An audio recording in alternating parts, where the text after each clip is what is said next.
नमस्कार. मालिकेच्या पुढील काही भागांमध्ये आपल्याला खूपच जबरदस्त असा ट्विस्ट पाहायला मिळणार आहे.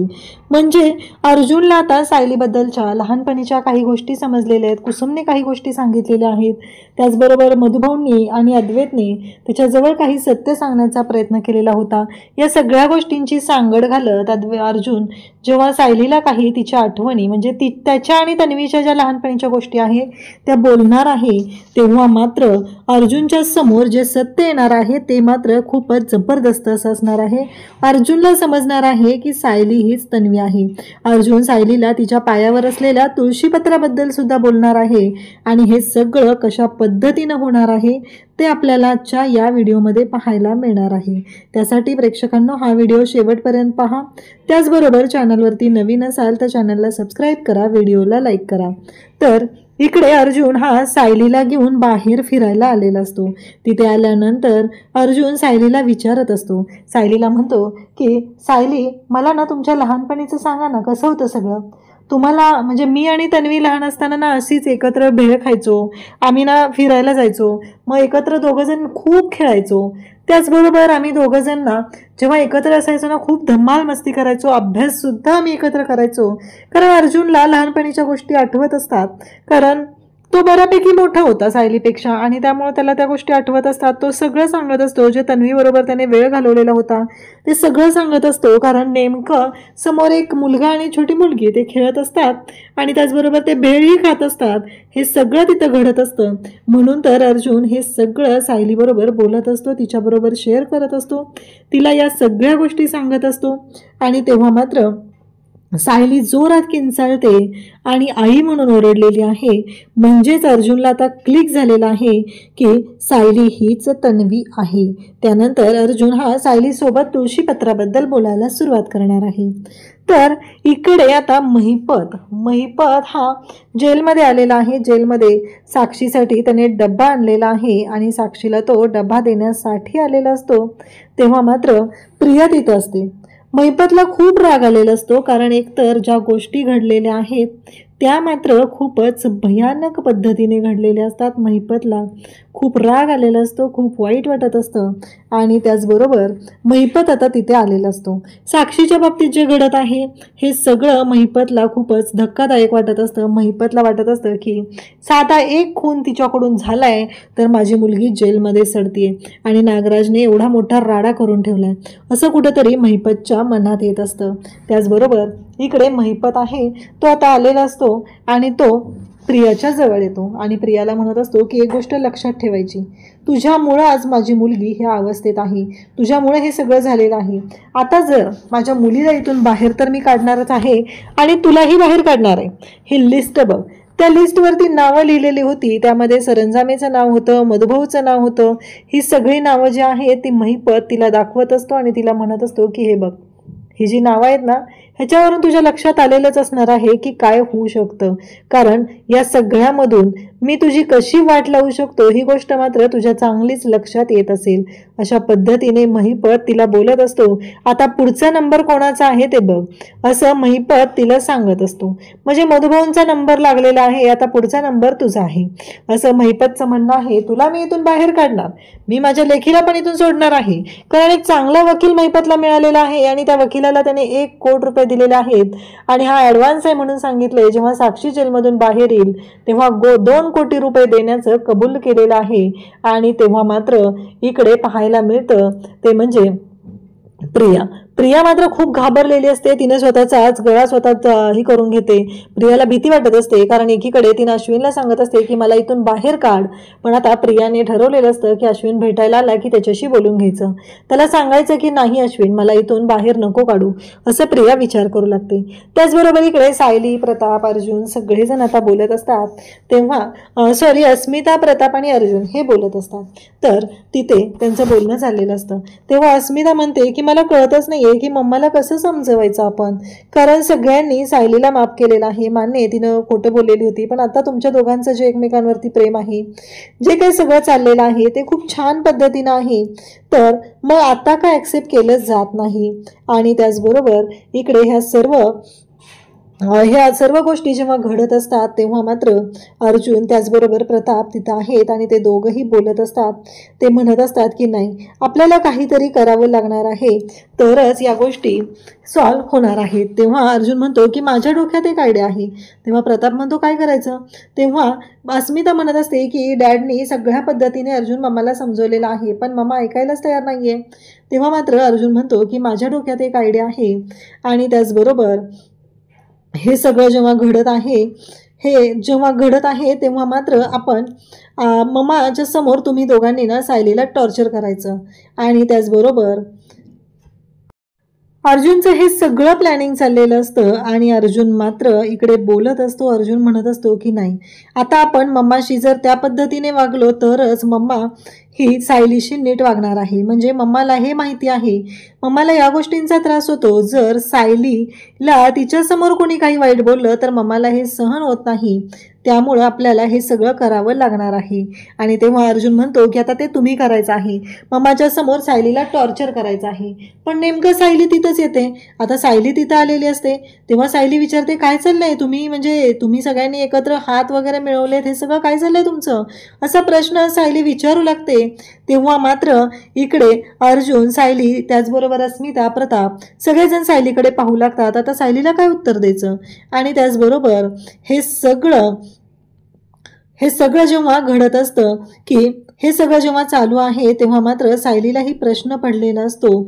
आणि त्याच वेळी सायली म्हणत असते की काय चाललंय तुमचं, नक्की कसलं प्लॅनिंग करताय तुम्ही, असं सायली विचारू लागते. आणि त्याच वेळी अर्जुन म्हणत असतो काही नाही ग सायली, मधुभाऊंच्या बाबतीत थोडासा विचार करत आहे ना, मधुभाऊंची जी ट्रीटमेंट आहे ती पूर्ण व्हावी यासाठी आम्ही त्या गोष्टींचा विचार करत आहोत. तेव्हा मात्र सायली म्हणत असते पण अहो मला कळत नाहीये की हे सगळं काय होणार आहे आणि या गोष्टी अशा कशा होणार आहेत, असं सायली बोलत असते. तेव्हा अर्जुन म्हणत असतो की हो होईल सायली, नका काळजी करू तुम्ही, आपण सगळे आहोत ना मधुभाऊंबरोबर, तर होईल सगळं व्यवस्थित. आणि त्यानंतर अर्जुन आता कुसुमताईकडे आलेला असतो. कुसुमताई आश्रमात गेलेली असते. सायलीला आता हॉस्पिटलमध्ये थांबवलेलं असतं आणि अर्जुन कुसुमताईकडे येतो. कुसुमताई म्हणते हां बोला ना अर्जुन सर. तेव्हा अर्जुन म्हणत असतो की कुसुमताई, मला ना तुम्हाला जे माहिती आहे ना सायलीबद्दल ते सांगा, कारण आपल्याला काही करून सायलीच्या आईबाबांना सायलीकडे आणायचं आहे आणि म्हणूनच आपल्याला ह्या सर्व गोष्टी करायच्या आहेत, असं अर्जुन सांगू लागतो. तेव्हा मात्र कुसुमताई म्हणत असते पण अर्जुन सर मला नीटसं नाही माहिती, मी ना की तुम्हाला मी म्हटलं ना मी एक 8-9 वर्षापूर्वी आलेली आहे. तेव्हा अर्जुन म्हणत असतो हो बरोबर आहे, पण मला असं वाटतंय की आता मला सांगा की तुम्हाला मधुभाऊंनी कधी सांगितलेलं का. तेव्हा कुसुमताई अर्जुनला म्हणते की चला तुम्हाला दाखवते. त्या दिवशी ना प्रतिमाताई आणि रविराज सर आले होते ना, तेव्हा ते सुद्धा ती गोष्ट पाहून त्यांनाही धक्का बसलेला होता, ती गोष्ट मी तुम्हाला दाखवते. तसं म्हटल्यानंतर अर्जुन म्हणतो काय आहे अशी गोष्ट. आणि मग कुसुम अर्जुनला किचनकडे घेऊन जाते. किचनमध्ये सायलीने काढलेली चित्र असतात, कारण ती चित्र सायलीने काढलेली आहेत हे मधुभाऊंनी कुसुमला सांगितलेलं असतं आणि त्यामुळंच कुसुमने ती चित्र अर्जुनला दाखवायला घेतलेली असतात. त्याचबरोबर अर्जुन म्हणतो ही चित्र तर तन्वी काढायची लहान असताना अशी. तेव्हा इकडे कुसुम म्हणते तन्वी म्हणजे प्रिया म्हणायचंय का तुम्हाला. तेव्हा अर्जुन म्हणतो हा तन्वी काढायची, पण कुसुम सांगू लागते नाही तुमचा काहीतरी गोड गैरसमज होतोय, हे जे चित्र आहे ना हे तन्वीनं नाही काढलेलं, हे चित्र जे आहे ना हे प्रियानं म्हणजे प्रियाने नाही काढलेलं, हे चित्र सायलीनं काढलेलं आहे. तेव्हा मात्र इकडे अर्जुनला धक्का बसलेला असतो. अर्जुन म्हणतो हे कसं शक्य आहे, म्हणजे तुम्ही असं म्हणताय की हे चित्र प्रियाने काढलेलं नाही आहे. अहो पण अशी चित्र तर प्रियाच काढत होती. तेव्हा कुसुमताई म्हणते हो त्या दिवशी असंच झालेलं होतं आणि मधुभाऊ त्याच गोष्टींचा विचार करत होते. तेव्हा अर्जुन म्हणतो म्हणजे आणखी काही गोष्टी. तेव्हा मग ती म्हणते की थांबा तुम्हाला सायलीचं ना लहानपणीचं जे सुटकेस आहे ना ते दाखवते, म्हणजे तुमच्या लक्षात येईल की नक्की काय आहे. असं म्हणत कुसुमताईने आता तिचं सायलीचं लहानपणीचं जे सुटकेस आहे ते उघडलेलं असतं आणि त्यातला नोटबुक हे सगळं ती दाखवू लागते. तेव्हा मात्र अर्जुनला धक्का बसलेला असतो. अर्जुन म्हणत असतो की काय आहे हे सगळं. तेव्हा कुसुमताई म्हणते हो हे सगळं सायलीचं आहे, सायलीला ड्रॉइंग करायला वगैरे खूप आवडायचं ना, मग तिनं ही अशी चित्र काढायची, मग मधुभाऊंना जेवढं जमेल ना तेवढं मधुभाऊ तिच्यासाठी करायचे, असं मधुभाऊनी मला सांगितलेलं आहे. त्याचबरोबर कुसुमताईला अर्जुन म्हणतो की आणखी काही गोष्टी सांगा ना मला, कारण आपल्याला सायलीला तिचे आईबाबा मिळवून द्यायचे आहेत. मधुभाऊ जेव्हा जेव्हा शुद्धीवर येत आहेत तेव्हा फक्त त्यांच्या डोक्यात एकच सुरू आहे की माझ्या साऊचे आई बाबा जिवंत आहेत. त्यांनी अद्वैतला सुद्धा तेच सांगितलेलं आहे आणि जेव्हा ते शुद्धीवर आले होते तेव्हा मला सुद्धा ते सांगितलंय. त्यांनी नाव सांगण्याचा प्रयत्न केला पण त्याच वेळी त्यांची शुद्ध हरपली. आता मात्र मला हे शोधावं लागणार आहे, तरच सायली आणि मधुभाऊ या दोघांनाही आनंद होईल, अन्यथा खूप अवघड होणार आहे. हे सगळं बोलणं चाललेलं असतं. तेव्हा मात्र इकडे कुसुमताई म्हणत असते, म्हणजे काय म्हणायचंय तुम्हाला? अर्जुन म्हणतो की आपल्याला सायलीला तिचे आईबाबा मिळवून द्यायचे आहेत, बस. मला बाकी काहीच माहीत नाही आहे, मला एवढंच माहिती आहे असं अर्जुन सांगू लागतो. तेव्हा कुसुम म्हणते की चालेल, मी आहे तुमच्याबरोबर, काळजी करायची अजिबात गरज नाही असं कुसुमने आता स्पष्टपणे सांगितलेलं असतं. आणि कुसुमने जेव्हा ह्या गोष्टी बोललेली असते तेव्हा मात्र कुसुमसुद्धा मनापासून हे करत असते, कारण सायली ही तिची बहीण आहे आणि सायलीला ह्या सगळ्या गोष्टी मिळाल्या पाहिजेत हे पहिल्यापासून कुसुमला सुद्धा वाटत आहे. आणि म्हणून तर कुसुम या सगळ्या गोष्टींमध्ये आता इकडे मदत करायला तयार झालेली असते. त्याचबरोबर या सगळ्या गोष्टी जेव्हा घडत आहेत तेव्हा मात्र अर्जुन म्हणत असतो की ते रजिस्टर दाखवा. मग आश्रमातलं ते रजिस्टर बघितलं जातं आणि तेव्हा मात्र अर्जुनला धक्का बसतो, कारण त्या आश्रमातील रजिस्टरवरती सायलीच्या नावाच्या पुढे तिच्या शरीरावर असलेली जन्मखून म्हणजे तुळशीपत्र हे स्पष्टपणे लिहिलेलं असतं. मग आता अर्जुनला खात्री पडते की सायली हीच तन्वी आहे. तेव्हा इकडे अर्जुन कुसुमताईला म्हणू लागतो की म्हणजे बघितलं का कुसुमताई, ह्या प्रियाने काहीतरी गोंधळ घातलेला आहे आणि तिनं असे काय काय पुरावे दिलेले होते, कारण तिने असं सांगितलेलं आहे की एक बाई तिला आश्रमात सोडायला आलेली होती आणि मग त्या बाईने तिचा सांभाळ केलाय आणि तिच्या पायावर तुळशीपत्राची खून. तेव्हा कुसुम म्हणते की नाही, प्रियाच्या पायावर कोणतीच तुळशीपत्राची खून नाहीये, कारण तुळशीपत्राची खून तर इकडे सायलीच्या पायावर आहे. ती मी पाहिलेली आहे, ते मी तुम्हाला अगदी ठामपणे सांगू शकते, कारण या रजिस्टरमध्ये पण लिहिलंय, बघितलं का तुम्ही? तेव्हा मात्र अर्जुनला धक्का बसलेला असतो. अर्जुन म्हणतो की हो, मी पाहिलं, या रजिस्टरमध्ये सुद्धा तेच लिहिलेलं आहे. तेव्हा मात्र इकडे अर्जुन त्याचबरोबर कुसुमताई दोघंही आता ह्या गोष्टी बोलत असतात. इकडे अश्विन हा प्रियाकडे आलेला असतो. अश्विन प्रियाकडे आल्यानंतर प्रिया जे जेवण जेवत असते ते पाहून अश्विनला खूप वाईट वाटतं. अश्विन म्हणत असतो की हे सगळं काय आहे, कारण माझ्या तन्वीच्या बाबतीत असं काहीही झालं नाही पाहिजे असं अश्विनला वाटत असतं. म्हणून तर अश्विन आता तिकडे आलेला असतो आणि तो तिच्याशी बोलू लागतो. आणि त्याचसोबतच इकडे पाहायला मिळतं की प्रिया मात्र म्हणत असते की नाही अश्विन, मला या जेलमधून बाहेर नाही यायचं, कारण मी इथून बाहेर आले तर माझ्या जीवाला धोका निर्माण होऊ शकतो. तेव्हा अश्विन म्हणतो, अगं वेडीस का तू, काय चाललंय तुझं, असं काय बोलतेस तू, अगं काही प्रॉब्लेम नाही येणार आहे. तेव्हा मात्र अश्विनला ती सांगत असते की नाही अश्विन, मला नाही यायचं बाहेर, जर मी इथून बाहेर आले तर नक्कीच माझ्या जीवाला धोका निर्माण होऊ शकतो, त्यामुळं मी इथंच राहिलेली बरी आहे असं प्रिया इकडे अश्विनला सांगत असते. तेव्हा मात्र अश्विन म्हणत असतो की काही नाही आहे, मी वकील बघायला सुरुवात केलेली आहे आणि तुझ्यासाठी मी वकील बघणार आहे आणि या सगळ्या गोष्टींवर तोडगा काढणार आहे. हे ऐकल्यानंतर मात्र इकडे आता अश्विनचं बोलणं ऐकल्यावर प्रियाला भीती वाटते. प्रियाला आठवत असतं की महिपत तिला काय बोललेलं आहे. महिपतने तिला स्पष्टपणे सांगितलेलं आहे की जर का तू इथून बाहेर आलीस तर तुझी वाट लागणार आहे, हे महिपतने तिला स्पष्टपणे ठणकावून सांगितलेलं आहे. तेव्हा मात्र इकडे आता प्रियाला धक्का बसलेला असतो. इकडे हा मूर्ख अश्विन मला बाहेर काढण्यासाठी प्रयत्न करतोय, पण त्याला कसं सांगू मी की महिपतने मला धमकावलेलं आहे, जर मी इथून बाहेर पडले तर माझं काही खरं नाहीये. ही गोष्ट प्रिया सांगणार कशी, हा मोठा प्रश्न उभा राहिलेला असतो. आणि त्याचबरोबर प्रिया मात्र शांत होते. प्रियाला कळतच नाहीये की आता करू काय, कारण या अश्विनला मला ह्या सगळ्या गोष्टी कशा सांगायच्या याच गोष्टीचा विचार ती करत असते. इकडे आपल्याला पाहायला मिळतं की आता अर्जुन सायलीकडे येतो आणि सायलीला म्हणू लागतो की सायली, मला काय म्हणायचं आहे माहिती आहे का, मला तुमच्याशी काहीतरी बोलायचं आहे. आणि तेव्हा मात्र अर्जुन तिला म्हणत असतो की मला एक लहानपणीच्या गोष्टी तुमच्याबरोबर शेअर करायच्या आहेत. तेव्हा मात्र सायली म्हणते की काय झालं, बोला ना. तेव्हा अर्जुन म्हणत असतो की मी आणि तन्वी लहान असताना ना आम्ही दोघंजण खूप खेळायचो, म्हणजे अगदी एकमेकांबरोबर खेळायचो, पूर्ण वेळ घालवायचो, या सगळ्या गोष्टी आम्ही करायचो, कारण तन्वीला आणि मला एकमेकांबरोबर वेळ घालवायला खूप आवडायचा. पण मला ना कळतच नाही आहे, तुमच्या लहानपणाबद्दल तुम्ही मला काहीच सांगितलेलं नाही आहे असं म्हटल्यानंतर आता अर्जुन सायलीला बोलायला सांगत असतो. आणि तेव्हा मात्र सायली तिथं असते, उभी असते. एक मुलगा आणि एक मुलगी खेळत असतात, लहान असतात ते दोघंही. सायली सायली त्यांच्याकडे पाहत असते तेव्हा अर्जुन मुद्दामच सांगत असतो, आम्ही दोघं जण एकत्र भेळ खायचो, पाणीपुरी खायचो, एकमेकांसाठी वेळ द्यायचो, या सगळ्या गोष्टी आम्ही करायचो.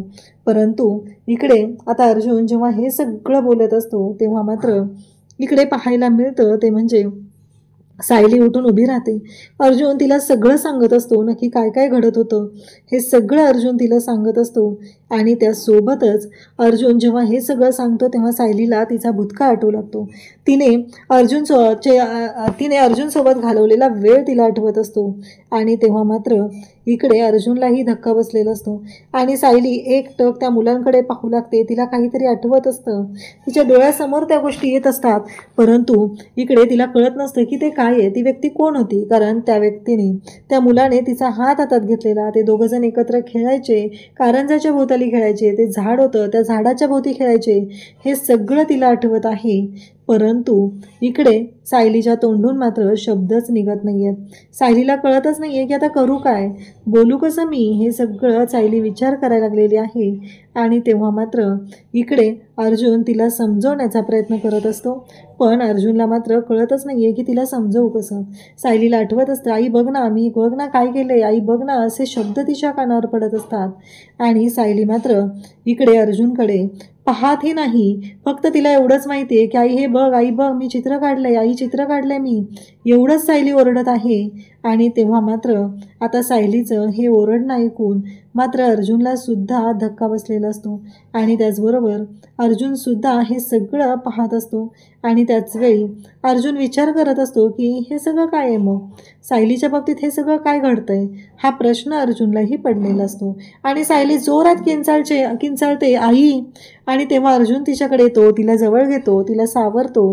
काय झाले सायली असं विचारू लागतो. तेव्हा सायली म्हणत असते की लहानपणीचं आठवू लागले मला, तुम्ही जे सांगत होता ना ते सगळं माझ्याबरोबर घडत होतं. मीही लहानपणी असताना एका मुलासोबत होते, तो छोटा मुलगा, मला आठवत नाही आहे की तो कोण होता. आम्ही एकमेकांबरोबर भेळ खायचो, एकमेकांसोबत वेळ घालवायचो. तेव्हा मात्र अर्जुन शॉक झालेला असतो. अर्जुन म्हणत असतो, म्हणजे मी म्हटलेला आहे, मी जो अंदाज काढलेला आहे तो खरा आहे, म्हणजे सायली हीच तन्वी आहे, ही गोष्ट खरी आहे. हा अर्जुनचा जो अंदाज असतो तो खरा ठरलेला असतो. आणि अर्जुनच्या प्रयत्नांना यश आलेलं असतं, ते म्हणजे सायली हीच तन्वी आहे. कारण अर्जुनने जेवढं शोधण्याचा प्रयत्न केलेला होता तेवढ्या सगळ्यातून तर याच गोष्टी समोर आलेल्या असतात. त्यानंतर अर्जुन सायलीला शांत करतो आणि अर्जुन सायलीला म्हणतो, तुमचा पाय दाखवा मला. तेव्हा सायलीचा पाय त्याने जवळ घेतलेला असतो आणि त्या पायावरती पाहतो तर मात्र त्याला धक्का बसलेला असतो. आणि तो म्हणतो की हे सगळं काय आहे. आणि तेव्हा मात्र सायली म्हणत असते की ती जन्मखूण आहे माझ्या पायावरती. आता मात्र अर्जुन विचार करू लागलाय, म्हणजे खरंच हीच माझी तन्वी आहे, हीच आमची तन्वी आहे. मग ती तोतया प्रिया कोण आहे हा प्रश्न अर्जुनला पडलेला आहे. सायलीला अर्जुनने एवढं पण विचारलेलं असतं की ते काय आहे पायावरती तुमच्या, काय लागलेलं आहे. तेव्हा सायलीने स्वतःच्या तोंडाने सांगितलेलं असतं की ती जन्मखूण आहे माझ्या पायावरती. आता सायलीने तर तिच्या पायावर असलेली जन्मखूण अर्जुनला सांगितलेली असते. आणि अर्जुनला तर आता खात्री पटलेली आहे की म्हणजे हीच आपली तन्वी आहे. नक्की अर्जुन पुढे काय करणार हे आपल्याला पाहायला मिळणार आहे. अशाच अपडेटसाठी चॅनलशी कनेक्ट राहा. थँक्यू.